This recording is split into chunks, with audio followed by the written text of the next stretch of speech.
Well, I am live. I'm going to sit here and wait for at least my sister to show up. Anyway, Merry New Year uh, to everyone who is joining me today to talk about Midsomer Murder, season 24, episode 2. Yes, I know I'm behind. Yes, I know I uploaded one video and then disappeared. But life was lifing, and I had to disappear and take care of some personal things. But I am trying to get back on track, trying to set everything in motion. But again, Happy New Year to everyone. Hope everybody had a great holiday. Hope you have a prosperous and wonderful New Year. So again, I'm here to talk about Midsummer Murder 24 and 2. And And the name of this particular episode was Book of the Dead. It is based in Midsomer Murder. That's one of those famous midsummer villages that I love to hear about.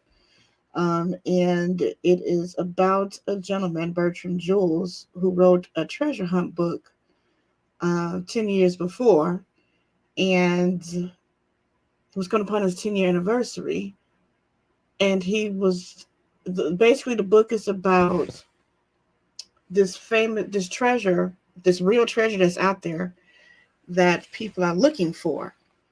Um, it has a bunch of clues in it, and it became a phenomenon where there were seekers out there looking to read this book. They were called the seekers, looking to find this treasure, and this was supposed to be a real treasure.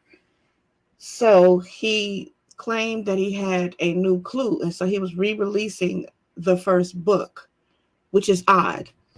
Why release the first book and not add the clue to it? That's suspicion number one.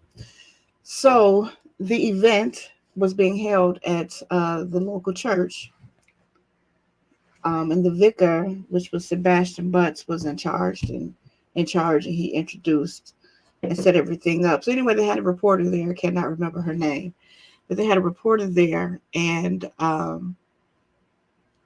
she was interviewing Bertram Jules, and she asked a question as to, if you have a new clue coming out, why are you releasing or re-releasing the old book?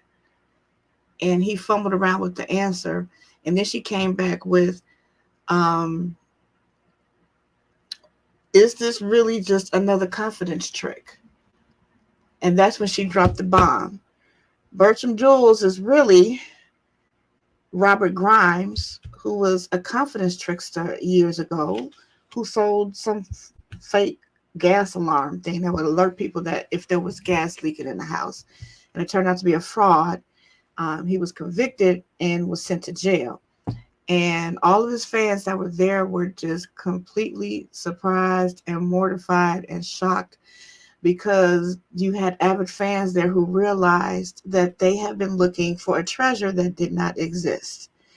And this is where I come to the point where I say, where I call this the thing about a confidence trickster. And the thing about a confidence trickster is that they're always able to convince you that they are sincere, that they're on the up and up, with not a single piece of evidence to prove their point. And so that's what this guy was able to do. After it was revealed that he was a confidence trickster, his plan was to approach each of the people individually to speak his case. Now, let me just go over and let me see if I could do this, because of course my sister told me and I completely forgot. So let's see if I can figure this out.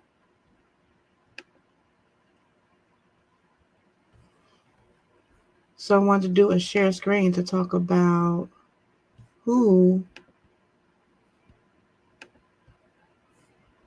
was on this particular show. this particular episode. I'm going to talk about who the cast was. So first we have Luda Trask. Luda Trask is a young man, which I'm not even going to try today. I'm going to have to spend more time doing that. Oh, thank you. Present. Oh, let's see. Let's see that. Present, share screen. And I want to share.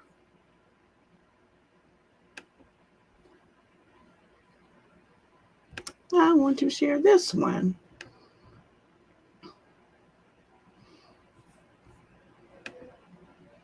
Okay.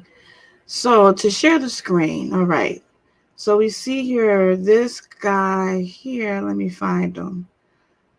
Luda Trask. If you can see where my arrow is, I wish I could make it bigger. It's played by Zach Ford Williams.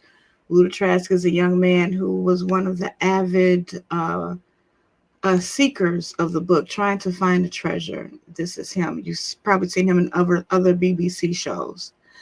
But he was obsessed with finding treasure. He actually spent a lot of time in this.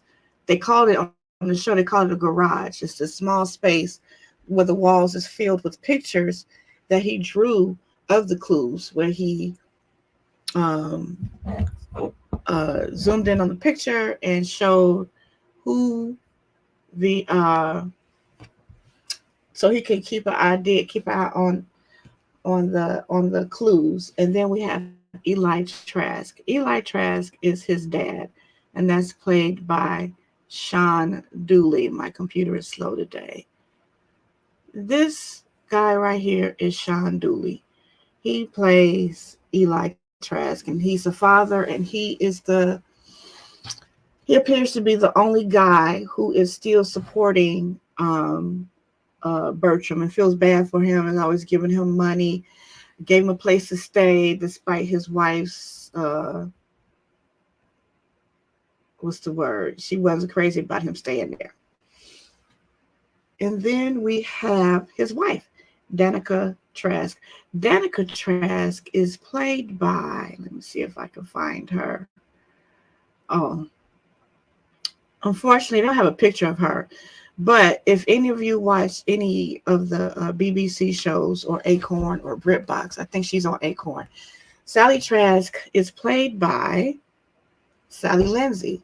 She is also the lead in the Madame Blanc mysteries on Acorn. They just released the Christmas episode for season 3. It was a pretty good episode. I've watched it already. But it was a Christmas episode. But she plays Danica Trask.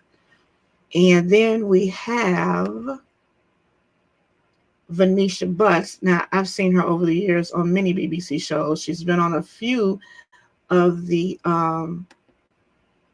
Agatha Christie movies.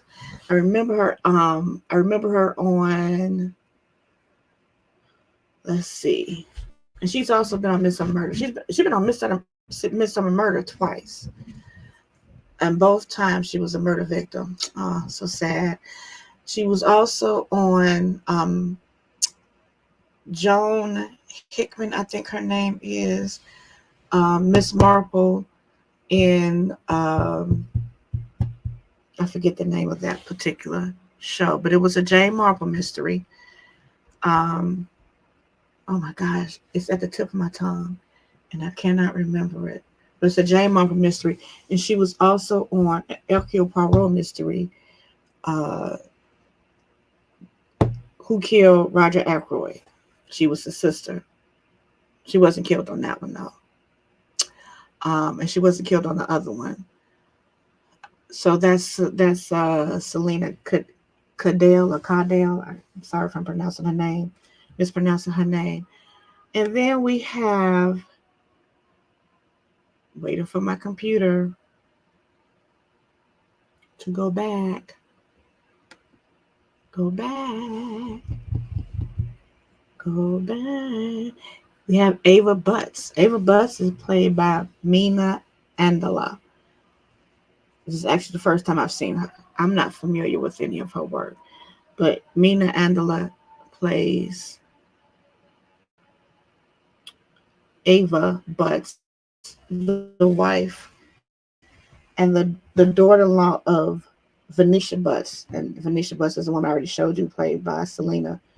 What I didn't say about Venetia Butts was that she was also an avid seeker looking for the treasure. She was so dedicated to it that she spent money that wasn't even her own to try to find this treasure because she thought she would be able to just pay it right back.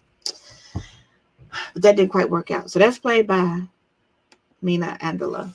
And then there was Oliver Dimsdale, who played Reverend Sebastian, husband of Reverend Sebastian Butts, the husband of Ava Butts, and also the son of Venetia Butts.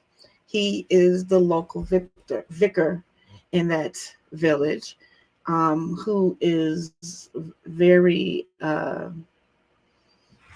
bothered by some things. Oh, all this other extra stuff, please ignore, because I only want you to pay attention to him right here, Oliver Dimsdale.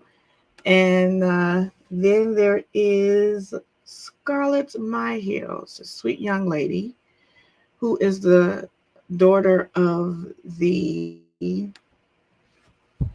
pub owner, Joel Myhill. I'll show his picture later. But right now, I'm showing you Scarlett Myhill. She's also a friend of Luda Trask.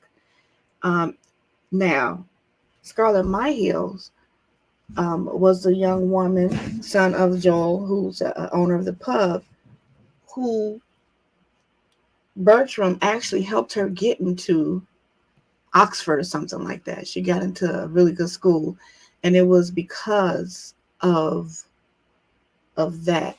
Now, according to this, which I have seen her before, I've seen her on a couple of other shows. According to this, she's been on a Chelsea Detective. I think I saw that series, that episode. That's also on Acorn. And then Death in Paradise. Death in Paradise is on BritBox. I love that show. And let's see.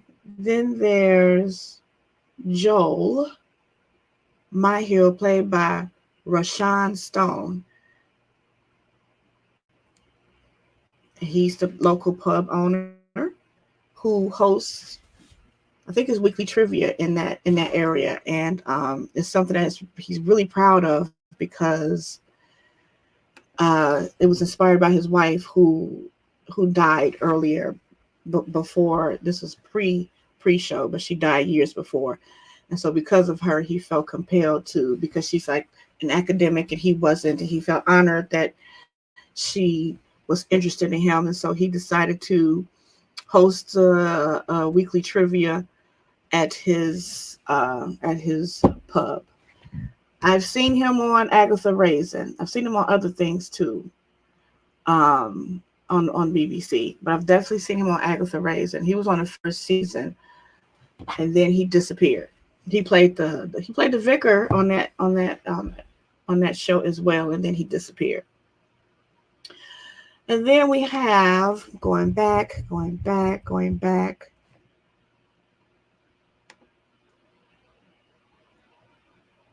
And it's taking forever. Othello Khan. And Othello Khan is played by Omid Dajali. Dajalili. I'm sorry, I know I'm mispronouncing his name. I am not familiar with any of his work. I could tell that he was wearing a wig though on this show. But he plays the guy who runs the local. I think every village in Midsomer Murder has an antique shop there, and he runs the local antique shop, collectibles in the area. He coincidentally was the reigning champion of the trivia at Joel's pub, but thanks to Bertram, Bertram was able to convince the people that in the last trivia that he was participated in, he won, and he beat Bertram so bad. Bertram then told everybody he cheated. He was able to convince everybody of this, again, without any evidence. And that's the thing about a confidence trickster. And then let me go back and make sure I don't miss anybody else. Oh, I did not show you Bertram Jewell. Bertram Jewell, who is the first murder victim.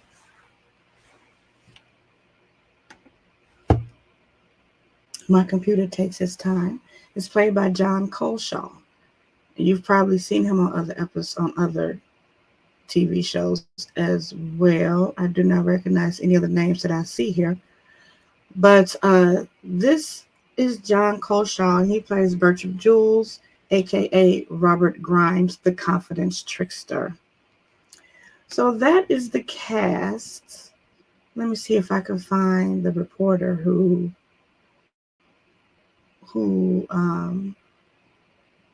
I don't see her on here. I'm not gonna waste the time doing that. So those are the people who yes, she was on Hercule Poirot. So those are the people who are on the show. Those are the suspects slash avid fans. And again, the thing about a confidence trickster, he was able to convince them one by one. He was so good that even after they found out that he was a confidence trickster, for each of them who had a secret or a secret knowledge about them, they never revealed it because they still wanted to protect him. There's something about that confidence trickster thing. So he was able to convince, even after death, he was able to convince the two Evan fans, Luda Trask and Venetia Butts, that the treasure still existed. That what he dug up and I think I missed that part. Let me go back. I'm sorry. I want to go back and tell you how Bertram Jules, aka Robert Grimes, met his demise. He met his demise when he decided to my sister is texting me at this moment and I have to ignore her right now. But he met his demise because he decided, or we thought that he was going to go back, he was going to go dig up the treasure, because Ava says to him, after he's hiding out in the church, the vicar tells him, hey, it's clear, it's cool to go. Everybody's gone. Ava tells him, hey, why don't you just reveal the truth? You know, don't listen to Sebastian, because Sebastian said, hey, it's better just tell the truth. Ava says, oh, listen to Sebastian, tell the truth. And Bertram responds back, that I reveal my truth and reveal yours. Some cryptic message like that. And I'm like, oh, what is he talking about? So we see him approach Othello Khan, the collectible guy, for something. Don't know what it is yet. And then we see him go to the woods. He's going to the woods to presumably dig up the treasure. And he supposedly digs something up, and it turns out to be some golden statue of an angel or something, some beautiful whatever. And I know when I looked at it, I was like, really, that's the treasure? I don't get it.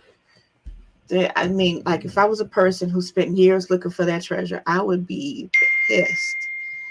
But if you hear that ding, that's my messages, so please ignore.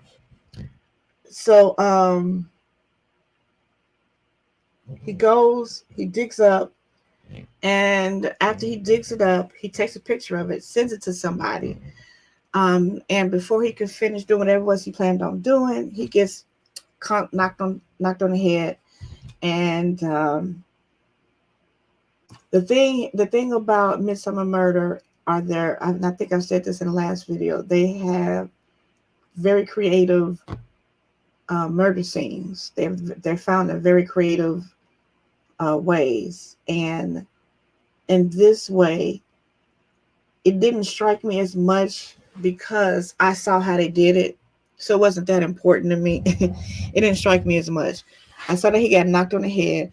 I saw that they dug a hole, and I didn't see that they dug the hole, but he was in. When they conked him out, when they conked him on the head, he was knocked out. He was unconscious, and he came to. He was already buried in the ground with just his head exposed. And the guy took this glass globe, or the murderer took this glass globe, put it over his head and then put his foot over the hole to block all the air out, and that's how he dies. And so that's how he's found. So to me, not the murder, the reveal of the murder victim wasn't as spectacular as it usually is because I saw how they did it. So there's that. And with him dead, he was still able to con people, even after death. He was able to somehow convince, yes, well, you have to see it. It wasn't that gruesome to me. You would have to see it. But, or maybe I'm just, I've become a bit jaded when it comes to Midsomer murder scenes, because they can be very creative in how they present the murder victims. And so you have these group of people who all have a history with Bertram Jules, and they're all shocked to find out he was dead. But you have a couple of people who are still looking for the treasure. He's somehow able to convince them, even after he's dead, that there is a treasure to be found. And it's not until when Venetia Butts is killed, because Venetia Butts, again, is the mother of Sebastian, the vicar. So she was more than an avid fan. She was such a seeker, a fan of this book, and a seeker for the treasure, that she managed to spend all of her money, her son's money, and the church's money that was ran by the son. Ooh. And so she kept walking around apologizing to him, saying, I'm going to get it back, I'm going to get it back, and could never do it. And he's very angry with his mother, like, I hate her, I can't stand her. Meanwhile, she's going around trying to figure out how much she can get this angel for, because turns out she has the angel that was never found at the scene of the murder. She has the golden statue. She thinks it's worth something, but turns out it's not worth anything. So when she took it to Othello to try to get some money, he was like, I'll give you $100.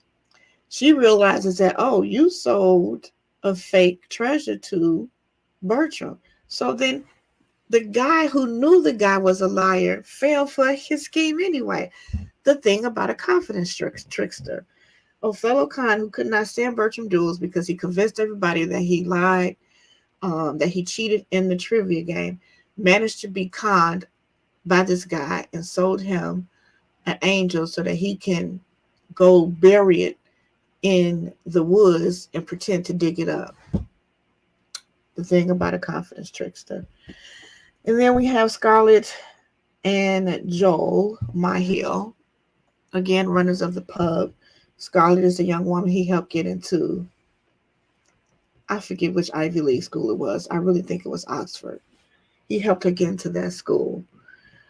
The secret that came out about them, well, first let me go back to Ava, Sebastian's wife. The secret that came out about her was that she was having an affair with Bertram at the behest of Venetia Butts, her mother-in-law. Her mother-in-law convinced her to talk him up because she saw that Bertram had a crush on Ava.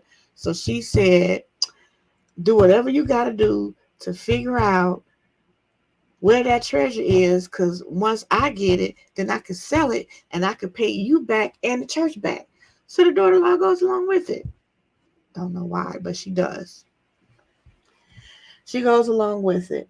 And then, and so she was the one who told Danica Trask, the wife of Eli Trask and the mother of Luda, about his past. And that's what came up during the investigation.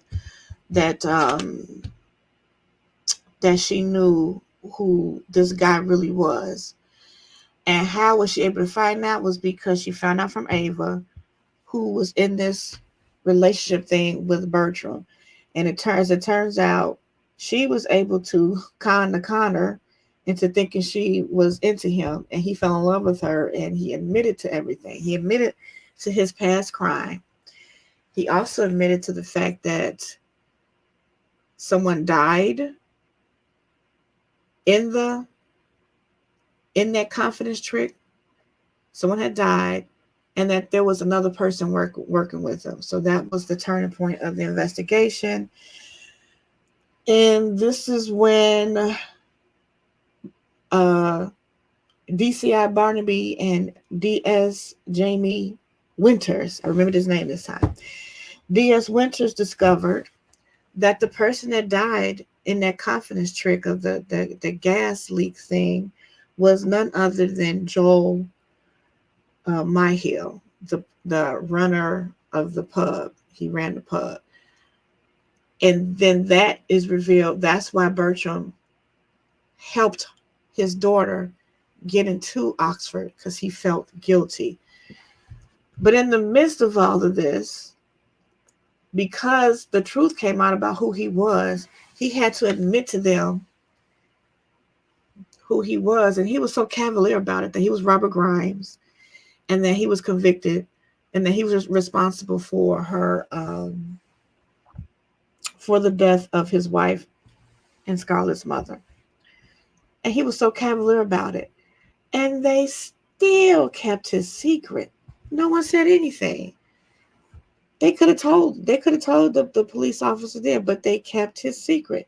And it's not clear why they did that. Maybe they didn't want to be perceived as a suspect.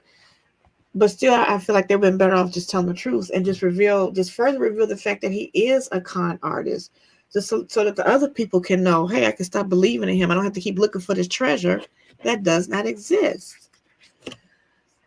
And that is the sad part about this show, is that no matter what, the confidence trickster always managed to convince people to trust in him, even though they low-key knew he was not telling the truth, even though they low-key knew he was not on the up and up. And you will be amazed at, just to reveal who the killer is. Should I reveal who the killer is, or should I let you find out for yourself if you are a Midsomer Murder watcher? And this is episode 2. You've probably watched it by now.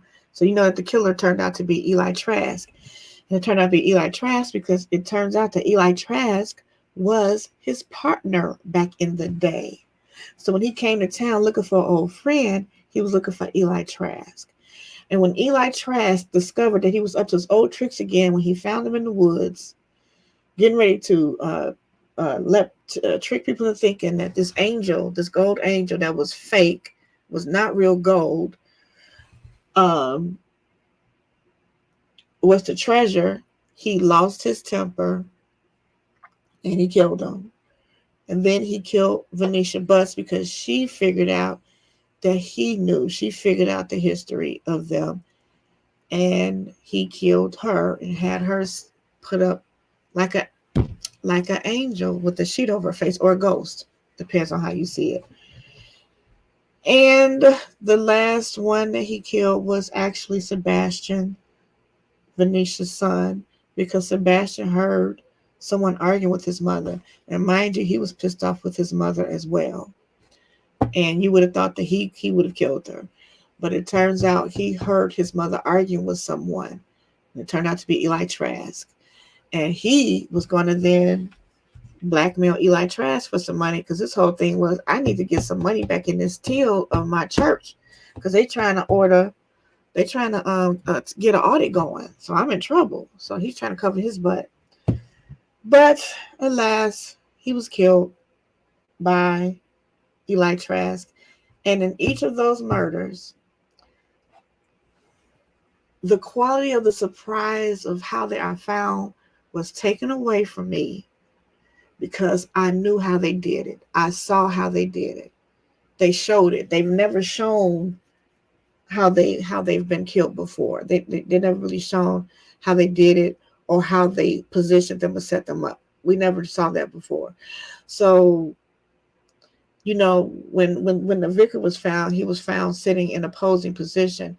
Also, I must point out that each of the posing deaths were made to fit the clues in the secret book. So the whole goal was to to put the detectives on a wild goose chase to make them think it was about the book and not about the man himself. And it turned out it was about the man himself. And that is my somewhat jabberish way of explaining my idea about the thing about a confidence trickster. And that is only when a confidence trickster directly hurts you in such a way, in an egregious way, will you be able to break the spell of a confidence trickster. That's the only way. Because if he's able to sell you a lie with no proof, that's a good liar. Can't beat it. So, let me know in the chat what you think about a confidence trickster. Do you feel the same way about a confidence trickster? Can the spell be broken? Is it possible? Please let me know. I will be checking my chats. So I have come to the end of this. What do you call this? Of my synopsis or my thoughts on the show. Please remember to like and subscribe to my channel and like this video. And everybody have a great day. And I wish I had an end music for you, but I don't. So maybe I'll sing it out. Do